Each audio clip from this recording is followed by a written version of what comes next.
here, welcome. If you're not, welcome back to my channel. Today, we are talking about ruthless self-awareness, but not the harsh, critical kind. I'm talking about a foundational practice that helps you design systems that work with your nervous system, not against it. We'll be diving into why ruthless self-awareness is so important, essential for building burnout-proof systems, what the hell ruthless self-awareness even means, the 7 key areas where your nervous system and your notion systems need to align, and the exact practices I use and teach to my clients to build this awareness so your structure feels safe, not stressful. Because when your nervous system meets your notion systems in the right way, that's when real transformation happens. Let's dive in. Here's the truth most high achievers won't admit. You already know what's burning you out. You know you're overcommitted. You know you're ignoring the warning signs. You know your calendar is chaos and your nervous system is screaming. But knowing isn't enough, and that's the problem. Because here's what happens.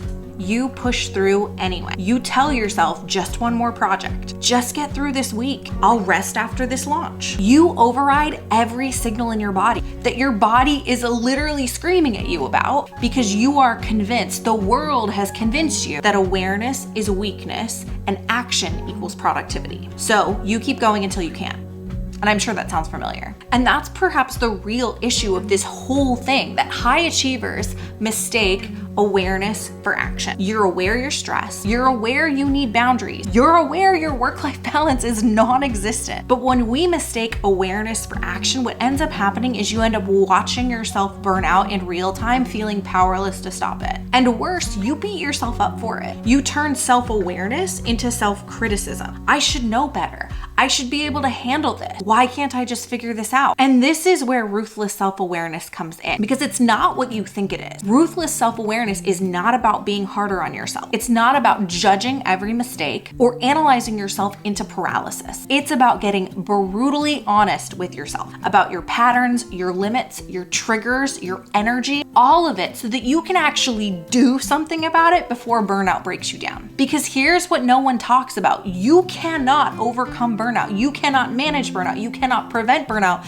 And you sure as shit can't burnout proof your life if you don't know what is creating the burnout in the first place. And I'm not talking about the surface level bullshit we think is creating our burnout. I'm talking about the real stuff that actually is. But most high achievers, they are so busy pushing through that they don't ask themselves the questions that really matter. Questions like, what's draining my energy versus what's filling it? Am I living according to my values, or am I just checking boxes on somebody else's agenda? What patterns keep showing up in my burnout cycle? And am I tying my worth to my output?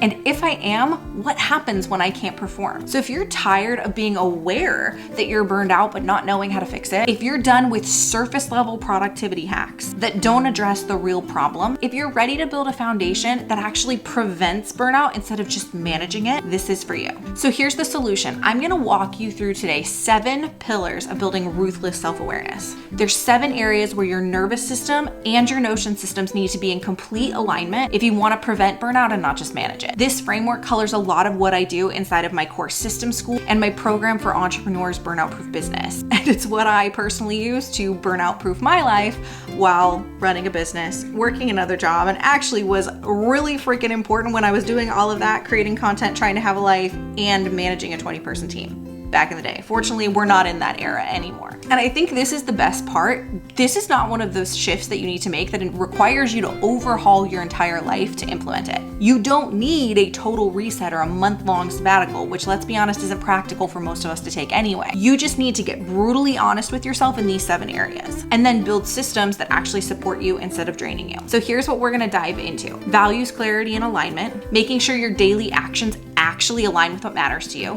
Capacity awareness, aka knowing your limits before you hit them. Energy audits, knowing what fuels you and what drains you. Emotional honesty, which is kind of a doozy, but basically just refers to processing your feelings instead of pushing through them. Calling out all the high achievers here who treat their emotions like roadblocks.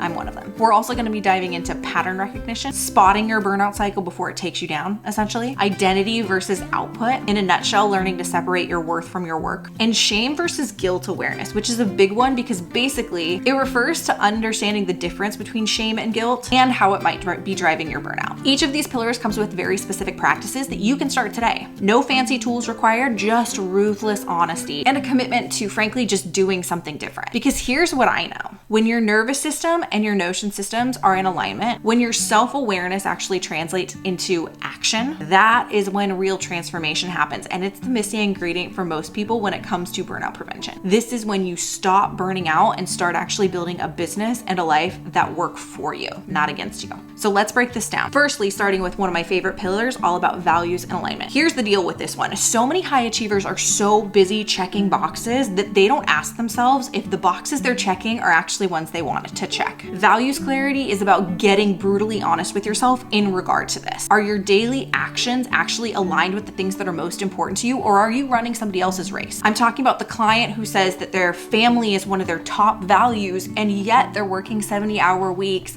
constantly missing recitals and family dinners, and when they are present, they're on their phone. And that misalignment is really important to call out because that's gonna burn you out faster than anything else will. Now, values work involves a lot more than this, but just to give you a simplification of how you can figure out what your values are, here are some questions you can ask. Simply doing a brainstorm and identifying what are my top 3 values. Or if you already know your values, congratulations, shameless plug, I have a values mini course. I'll go ahead and put it in the notes. Once you know your top 3 values, ask yourself, does your current schedule actually align with those values? You'll be able to figure out pretty quickly if it does. And then lastly, am I actually saying yes to things that align with what I care about? These 3 questions can color our action items. If you don't know your values, okay, figure them out. Again, shameless plug, values mini course in the notes. If you realize that your calendar doesn't actually align with those values, okay, do a calendar audit this week and start making small changes to make sure it does, which you can literally do by just pulling up your calendar and highlighting or changing the Google Calendar color to green if it aligns with your values and red if it doesn't. That's gonna give you a really nice visual picture on whether or not you are actually in alignment with your values. Then once you know how things pan out, make a commitment to eliminating one thing that doesn't align with your values and adding one thing that does. Can't do both? Okay, just pick one. Just eliminate one of the reds, and that leaves that open space to be filled with something that does align with your values in green. It's basically about closing the gap between how you're currently living and how you want to be living to be in better alignment with your values. With that though, let's move to pillar number 2, capacity awareness. This one is really huge for high achievers because here's what we do. We confuse I can handle this with whether or not we actually should handle this. You can handle anything, but is it your responsibility to handle that thing? Probably not. But we ignore that. We keep saying yes until our nervous system is literally screaming at us, and then we wonder why we're so exhausted. Capacity awareness is the moment where we get real with ourselves, get clear on what our actual bandwidth is. Again, not what we wish it is, but like what it actually is. And then being proactive about managing that before we hit burnout. It's about catching yourself before the breaking point. I always love this Suzanne Collins quote from the Hunger Games where she says something along the lines of, it takes way less time to fall apart than it does to put yourself back together. She's referring to the traumatic events of the Hunger Games in that situation, but I think it applies here as well. So just like we did in the last one, here's some self-assessment questions to ask. Firstly, what's currently on my plate? Second, what's my actual bandwidth right now? And then thirdly, am I operating at 100% capacity with 0 room for the unexpected? Because I'll tell you right now, my friend, that is a recipe for disaster. Do not do it. Because if you're at 100%, you're already in trouble. There's no room for life to happen, and best believe life is going to happen. So here's your tactical next step. Start doing a weekly capacity check-in, but maybe every Sunday or every Monday. Rate your bandwidth on a scale of 1 to 10. This is particularly important if you have a menstrual cycle.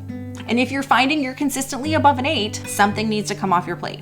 Period. End of story. Because this isn't about being lazy. It isn't about weakness. It is about sustainability. I want you to be here doing the amazing work you do 10, 20 years from now. And at the rate you're operating, you're not gonna be. So that's pillar 2. Let's go ahead and move into pillar 3, energy audits. Because here's the truth. We talk all the time about time management, but frankly, energy management, vastly more important. Because energy management is what keeps you from burning out. And an energy audit is about tracking what energizes you versus what drains you and making sure you're doing more of what energizes you than of what drains you. And I'm not just talking about tasks or types of projects. I'm talking about people. I'm talking about environments, types of work, everything. Because when we spend most of our time on energy draining activities, that's gonna suck the life out of us and burn us out vastly more. Like literally in that situation, burnout isn't a question of if, it's a question of when. So again, self-assessment question, ask yourself what energized me this week, what drained me this week, and what patterns am I noticing about when I feel alive versus when I feel drained. If we can spend a week tracking our energy levels as we spend time with people, as we go from meeting to meeting, like just a quick note, you could literally use E for energizing, D for draining, make it super easy on yourself. And then at the end of the week, week, look at your notes and decide, what am I gonna try to phase out? What am I gonna try to stop altogether? What am I gonna try to make sure I start doing more of? And naturally, what am I gonna continue? Because you're gonna find there's some stuff that you're doing that you wanna maintain. It's not all doom and gloom and all the stuff that we're doing wrong. There's gonna be stuff that you find you're doing right. I also want to clarify with this one, it's not necessarily about eliminating everything that drains you, because frankly, that's probably not possible. The goal is to make sure you have enough energizing activities to balance out the ones that are draining. So that is energy audits. Now let's move to pillar number 4, emotional honesty. And this can be a hard one for high achievers. I will fully fess to that. A lot of high achievers struggle here because we've been taught, or perhaps it's just been subconsciously drilled into us, that our emotions are roadblocks. We think if I just push through, I'll be fine. But here's what actually happens. You avoid the emotion builds up, and then it takes you down. I always explain unexpressed and undealt with emotions like a garbage can at Christmas time. We are literally stomping that garbage can down, trying to fit more and more, cardboard and that freaking plastic the toys are wrapped in into the garbage can, to the point where we can't stop it down anymore. It all just kind of starts exploding out the top of the garbage can. That's how our emotions work when we aren't in emotional honesty. And I'm not asking you to necessarily never feel negative emotions. All I'm asking you when we're talking about emotional honesty is making space to process your negative emotions instead of ignoring them. Naming your emotions appropriately is another really, really important part of this. And instead of giving you self-assessment questions, I just want to give you some means of processing here. There's 2 different types of processing: written processing and verbal processing. Some of us like to write down our thoughts and emotions, so journaling and getting a $1 journal at the dollar store or a $5 journal at Michael's is going to be very beneficial to you. But for some of us, I find a lot of high achievers and a lot of people who are neurodivergent, we are verbal processors because our brains move faster than our pen does. So we might need to talk it out to a therapist, vent to a friend. I'm very pro venting. We can also process and emotionally deal with our stress by movement and moving our body. Go for a run, hit the gym, walk it out, dance in your kitchen, whatever works for you. But the thing is, we've got to commit to actually process the emotions that are coming up instead of ignoring them like we usually do. Because ignored emotions do not go away. They boil over, they spill out, and they show up as burnout. If you've ever broke down in tears embarrassingly in front of your boss, it's because you're not processing your emotions in real time, and you've got to make more space for that. So now let's go into pillar number 5, pattern recognition. Because I think this is something I've been talking about for so long with burnout that sometimes I forget to bring it up again. Burnout isn't something that happens overnight. For most of us, it accumulates over time, and we will often experience burnout in some sort of a cyclical nature. But when you recognize what those patterns are in your cycle, when you recognize where you're at in your burnout cycle, you can intervene before you hit rock bottom. I've done a whole previous podcast episode where I talk about the actual stages of burnout, but I'm going to try to very quickly synthesize it right now. There's 6 stages in the high achiever burnout cycle: well-intentioned busyness, conscious overload, denial of impact, that's a real one, value shift and blame, behavior changes, and complete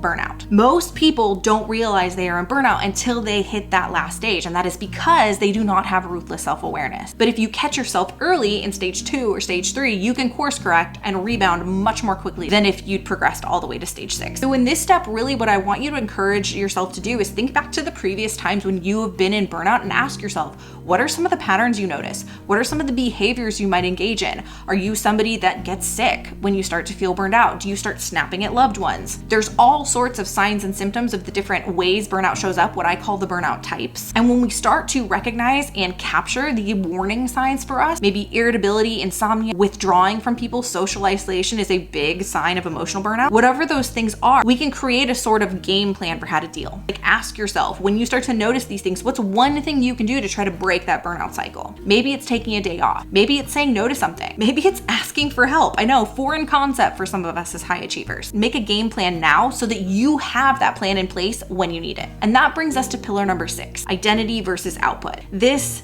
is another big one for high achievers. Because for high achievers, we tie our self-worth to our productivity and to our output. Because every failure, every time you take your foot off the gas, it feels personal. And then we overcompensate by doing more. This pillar, and I know this is not a simple ask when I say this, but it's about separating who you are from what you do, or at least recognizing that you need to. So here's a quick self-assessment like we've been doing for some of the other ones. Firstly, am I over-identifying with my work or my accomplishments? I'm gonna guess for the vast majority of us, the answer to this question is yes. But we can take this a step further by starting to tease out what are the labels we maybe over-associate with. And in doing that, figuring out which of those labels actually serve you, maybe identifying as a really good friend serves you, but maybe identifying as like The most productive person on your team doesn't. So identify which of those labels serve you and which of them are actually holding you back. And then importantly, and perhaps the hardest one to answer, who am I when I'm not producing? Again, hard as hell, but so important. Entrepreneur, mom, high achiever, whatever comes to mind for you. Then circle the ones that are tied to achievement or productivity. And then what I want you to do is I want you to write one statement about who you are that has nothing to do with those labels. It could be as simple as I am kind or I am curious. Maybe it's I am resilient. And trust me, I'm aware that sometimes affirmations can feel very woo-woo and can be kind of hard to resonate with, especially if the affirmation doesn't feel true. So pick the one that feels most comfortable for you in the moment. But just give me one sentence that reminds you that your worth is so much more than your output, your accomplishments, and your productivity. You are worth more than your work. And I also have a previous podcast on that as well. And finally, last but not least, pillar number 7, shame versus guilt awareness. Because here's the difference, and this is something I learned from Brene Brown a long time ago, and it really stuck with me. Guilt says I did something wrong. Shame says I am something wrong. And high achievers will often experience shame when we fall short. Because again, we've tied our identity to our accomplishments. We just talked about that. So when we make a mistake, it doesn't feel like a mistake, we feel like a mistake. And that shame drives us to overcompensate, to work harder to prove our worth. And naturally, as you can guess, that's a direct path to burnout. So here are some things to think about. So just some questions I want you to mull over here, okay? When I make a mistake, do I immediately default to guilt or shame? Do I feel like I did something wrong? Or do I feel like I am wrong? That it is a reflection on me and my worthiness? Do you constantly feel like you're trying to prove yourself through your work, through the things that you do? And honestly, I'm raising my hand a little bit with this too, because this is something I still struggle with to this day. And then the last one, and this is perhaps the most touchy-feely of all the questions I'm gonna ask you today. What would I change if I believed I was inherently worthy? And honestly, that gives me goosebumps to think about for myself as well. So here's a tactical next step. The next time you make a mistake or fall short, I want you to pause and ask yourself this question. Am I feeling guilt or shame? In that moment, am I internalizing it as guilt or shame? If it's shame, reframe it. It's not that you are a mistake, it's that it was a mistake. Instead of I am a failure, say I made a mistake. Instead of I am not good enough, say I'm still learning. I literally have I am enough tattooed on my arm to remind myself of that one. It's a simple shift that we're trying to use to break the cycle and the driver of mindsets, behaviors, etc. that can lead us to burnout. So with that, that is it. We have covered all 7 pillars. And now what I want to do is I want to bring this home, because here is what I want you to remember. Ruthless self-awareness isn't about being hard on yourself. It is about being ruthlessly honest, because you can't change something you won't acknowledge. These 7 pillars are meant to serve as your foundation and those gut checks that we need to really start to build that self-awareness muscle. They are your foundation. When you get clear on your values, understand your capacity, track your energy, process your emotions, recognize your patterns, separate your identity from your output, and shift from shame to guilt, that's when you halt that burnout cycle in its tracks. But here's the thing, awareness alone isn't good enough. We need systems to support that awareness, systems to support that nervous system. Otherwise, it just becomes a wish and a good intention. We need structure that holds you, because the fact of the matter is you're carrying a lot. So here's what I want you to do. I want you to pick one pillar from this that hit the hardest today. Just one. And what I want you to do is I want you to commit to taking action toward that one pillar. Maybe it's a calendar audit to see if your schedule reflects your values. Maybe it's starting a weekly capacity check-in, which I do a full-blown weekly review every week that you probably heard me talk about before. Maybe it's one way to process your emotions instead of pushing them down. Whatever it is, I want you to pick one thing and commit. And better yet, systematize that thing. If you want to start doing a weekly review, put it in your calendar every week. If you want to start auditing your calendar, maybe use that color coordination system I mentioned before. The more we can systematize it, the more it holds us instead of us having to rely on our willpower and discipline to do the thing. And if you're still sitting there thinking, okay, Ellen, but like, how do I do this? How do I actually build this into my life? That's actually what I help people do inside of my program, Burnout-Proof Business. If you're not an entrepreneur, I have another program, Workwell HQ, that is designed for corporate employees as opposed to entrepreneurs. But the reason I mention this is because ruthless self-awareness is just the foundation. But awareness without systems, you basically just end up spinning your wheels. Inside Burnout-Proof Business, we take these 7 pillars and turn them into actual structure. Systems that support your nervous system, rituals that regulate your energy, and frameworks that keep you from slipping back into burnout mode. You get the Notion workspace, the weekly CEO reset framework, the capacity planning tools, everything you need to make this real and not just theoretical. And burnout-proof business is getting a mega upgrade before the end of the year, which means it's also gonna get a price increase because the transformations we're gonna be creating together, it's gonna be worth every penny. So if you've been waiting for your sign to finally build a business and a life that doesn't burn you out, this is it, okay? Head to the link down below to learn more and check out how everything works, because we wanna create calm, not chaos. And that's exactly what I'm gonna keep showing you here every week. So with that, thank you so much for being here. Thank you so much for watching or listening if you're on the podcast right now. I appreciate you so much. And with that, as always, stay relentless, achiever. Bye.